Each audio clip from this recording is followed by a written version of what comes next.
A vírusok nanométeres méretű sejtparaziták, amelyek nem érik el a sejtes felépítettséget, és az élő és élettelen rendszerek határán helyezkednek el.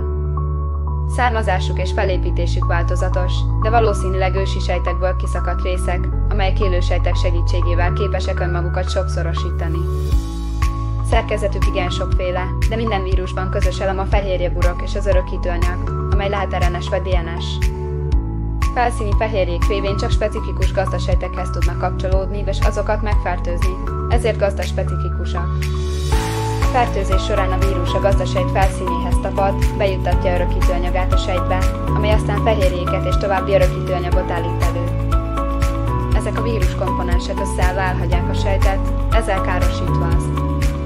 A sejten kívüli vírus nem mutat életjelenségeket, kikristályosítható és hosszú ideig eltartható. A vírusok alakja alapján lehetnek helikálisak, amikor a nukleisok spirális elrendeződésű, és ezen csivavonalban helyezkednek el a fehérjék, kubikálisak, amikor az örökítőanyag körül a fehérjék szabályos formát alkotnak, vagy binálisak, amelyek a két előző forma jegyeit egyszerre hordozzák. Mivel a vírusok nem tekinthetők élőlényeknek, az antibiotikumok hatástalanok ellenük.